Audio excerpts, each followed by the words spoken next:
Hello friends, कल दिनांक 24 अप्रैल का था जो कि महान कवि रामधारी सिंह दिनकर जी की पुण्यतिथि थी उस दिन।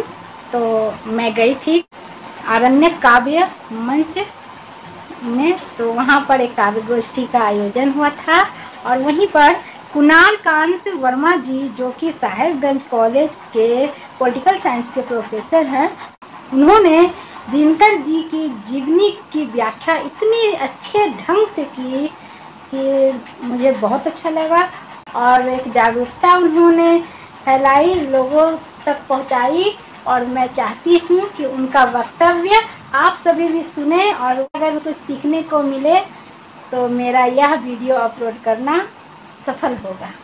तो आप सभी देखिए कि कुणाल जी ने किस तरह से दिनकर जी के पूरे जीवन का वृतांत सुनाया है अपने शब्दों में। आशा है आप सभी को पसंद। तो ये ऑफर भी ठुकरा दिए और अंत में समय ऐसा आया कि नौकरी ही छोड़ दी।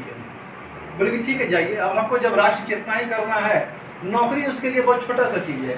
गांधीवाद हम लोग पढ़ते हैं, गांधी जी की आलोचना प्रशंसा अपनी जगह है, लेकिन गांधी जी के लिए देश की आज़ादी पूरी गांधीवाद का अध्ययन में राष्ट्र की स्वतंत्रता एक बहुत मामूली सा चीज है। उसके बाद उनकी फिलॉसफी बहुत हाई लेवल की है। उसी तरह दिनकर जी के लिए भी नौकरी बहुत छोटी सी चीज है। राष्ट्र चेतना के आगे एक नौकरी, बहुत छोटी सी नौकरी को छोड़ देते हैं और राष्ट्र निर्माण में लग जाते हैं। और उनका जो राष्ट्र निर्माण के बाद आगे बढ़ता है बात, अंग्रेजों को कविता से कवि डरा देता है और अंग्रेजों को जब भयभीत होने लगता है कि भैया ये तो ऐसा कवि अगर 10-20 ठो पैदा हो गया तब क्या हाल होगा मेरा। और होता भी वही है। हम सावरकर को देखते हैं, वो जेल में हजारों कविता लिख देते हैं। जैसा अभी सर ने बताया कि हम 4 महीना जेल में रहे और वहीं से हमें कवि होने का एहसास हुआ। तो वो जो एकांत मिलता है हमको, चाहे एकांत हमको कहीं मिले, जेल में तो सबसे बढ़िया एकांत मिलता है, वहां से कहाँ मिलेगा। तो जेल मत जाना सर। इसका जेल जाने का दूसरा काम था, इसका जेल राष्ट्रभक्ति के कारण हुआ था, तो राष्ट्र चोर के कारण ना हो, इसलिए जेल जाने का परिप्रेक्ष्य मालूम होना चाहिए। जेल भी दो लोगों से, हर चीज का दो पक्ष होता है, स्याह पक्ष होता है, श्वेत पक्ष होता है। तो श्वेत पक्ष के आधार पर जेल गए और वो जो एकांत मिला, वो एकांत में जीवन में परिवर्तन ले आया। उसी तरह सावरकर जी की कविता हम पढ़ते हैं, पूरे देश में क्रांति आ गई। और जब आजादी मिल गई देश को, उसके बाद अब आया कि अब क्या होगा, अब देश को हम लोग मिलकर चलाएंगे, अब भारतीय हम लोग मिलकर चलाएंगे देश को। तो दिनकर जी की जो प्रतिभा थी उस समय तक पूरी चमक चुकी थी। और उसके बाद उनको कांग्रेस पार्टी की तरफ से राज्यसभा का सांसद मनोनीत किया गया। कांग्रेस पार्टी से वो राज्यसभा के सांसद थे, राज्यसभा में थे। लेकिन सबसे बड़ी बात थी कि जब तक वो राज्यसभा में सांसद थे तब तक वो कांग्रेस पार्टी की चाटुकारिता नहीं करते थे, बल्कि जहां उनको कमी होती थी उनका कटाक्ष करते थे। और उनसे सबसे ज्यादा परेशान पंडित जवाहरलाल नेहरू थे। नेहरू जी का कहना था कि जिसको हम राज्यसभा भेजे हैं वो राज्यसभा में खड़ा होके हमें को चैलेंज करता है। राजनीति में तो बहुत ही खतरनाक बात है, ईगो तो राजनेता का सबसे हाई होता है। इसी तरह एक प्रोग्राम में चल रहे थे, हर साल हिंदी का एक प्रोग्राम, राष्ट्रीय स्तर का प्रोग्राम होता है जिसको भारत सरकार ऑर्गेनाइज करवाती है। और उसमें अध्यक्षता करने नेहरू जी चढ़े सीढ़ी पर, तो पैर लड़खड़ा गया नेहरू जी का, तो उसको दिनकर जी संभाल लिए। तो संभाल लिए, अब आ गया अगले दिन के अखबार में, तब उसमें दिनकर जी से पूछा गया कि आपने नेहरू जी को संभाल, जो पूरे देश को संभालते आपने उन्हें संभाला। तो दिनकर जी कहते हैं कि जब जब राजनीति लड़खड़ाती है, कविता हमेशा उसे संभालने का काम करती है।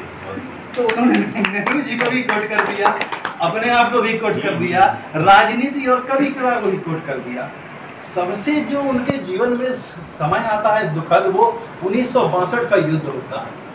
1962 के युद्ध में जब भारत हार जाता है तब दिनकर जी को बहुत बुरा लगता है। और इतना बुरा लगता है कि वो खड़े होकर पार्लियामेंट में कविता गाते हैं और नेहरू को खुला चैलेंज करते हैं, पंडित जवाहरलाल नेहरू को, कि आज जो शांति का कबूतर उड़ा रहे हैं इससे कुछ नहीं होने वाला है। और उनकी कविता में है कि छागियों करो अभ्यास रक्त पीने का। सैनिकों को आह्वान करते हैं कि अब तुम ये उधर उधर मत उड़ाओ, खून पीने का प्रैक्टिस करो। जो सामने खड़ा है दुश्मन, वो कोई भाई नहीं है तुम्हारा। हिंदी चीनी भाई भाई एक ढोंग है। छागियों करो अभ्यास रक्त पीने का। और नेहरू को कहते हैं कि अब आपका समय हो गया है ऊपर जाने का, अब आप छोड़ दीजिए राजनीति। मैंने ऊपर इन द सेंस की अब आप अपने में बदलाव लाइए और आप युधिष्ठिर से हटिए और भीम और अर्जुन की भूमिका बनाइए। ले रोक युधिष्ठिर को न यहाँ, जाने दे उसको स्वर्ग धीर, और फिर फिरा मुझे गांडी में गदा, लौटा दे अर्जुन भीम वीर। वो पार्लियामेंट में कहते हैं रामधारी सिंह दिनकर। बड़े चिड़ लगता था पंडित जवाहरलाल नेहरू को कि कैसा आदमी है, खड़ा होता है हम ही को टारगेट करता है। तब उनको राज्यसभा का जब कार्यकाल खत्म होता है, फिर यूनिवर्सिटी के वाइस चांसलर बनते हैं।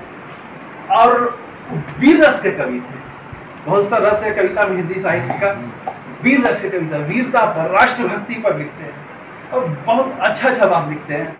जो हम लोग बैठे हुए हैं और दिनकर के लिए जब जयप्रकाश के लिए लाइन पढ़ते थे, कहते हैं उसको जयप्रकाश जो नहीं मरण से डरता है, अग्नि को बुझता देख कुंड में स्वयं कूद जो पड़ता है।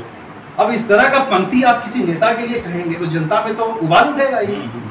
तो उससे सरकारें डरती थी, कविता से राजनीति डरती थी। ये तो पुराना रहा है, कविता से राजनीति। कहते हैं उसको जयप्रकाश है नाम समय की करवट का, अंगड़ाई का, भूचाल बवंडर के वादों से भरी हुई तरुणाई का। तो इस तरह की चीजें सामने आती थी। तो वो राष्ट्र, मतलब हम तो फैन है दिनकर का। हमको कविता और राजनीति को हम मिला के चलते हैं, तो हम फैन है, राजनीति विज्ञान के छात्र हैं। और बहुत दुखद घटना घटती है जब उनकी मृत्यु होती है रामेश्वरम में जब उनका डेथ हो जाता है। और उस समय उनके बहुत बड़े फैन थे बाल कवि बैरागी। हाँ, बाल कवि बैरागी भी थे। वो उन पर बड़ा मार्मिक कविता लिखते हैं।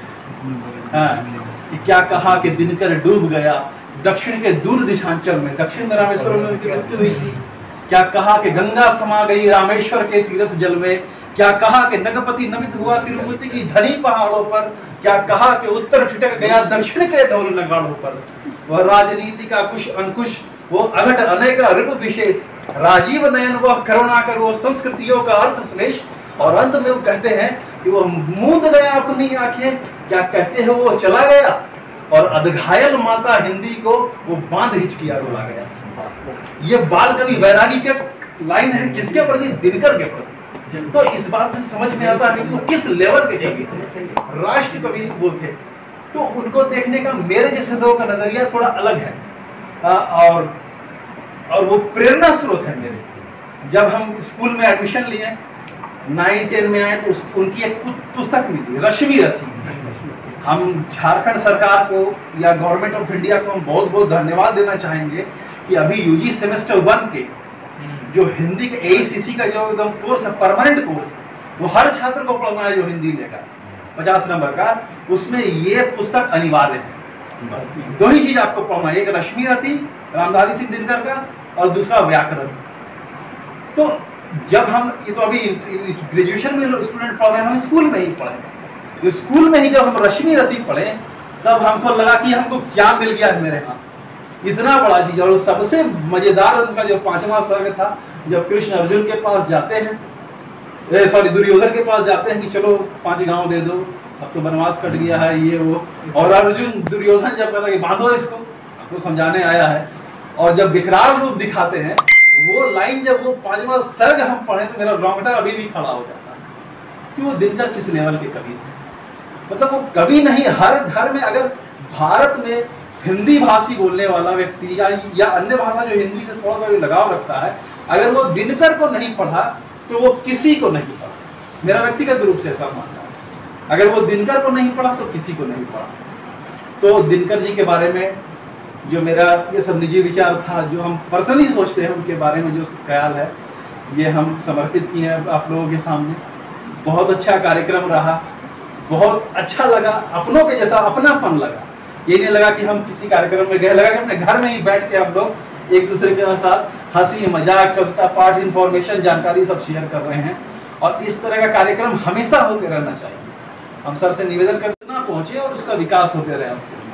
तो इसी शब्द के साथ अपने वाणी को विराम देते हैं।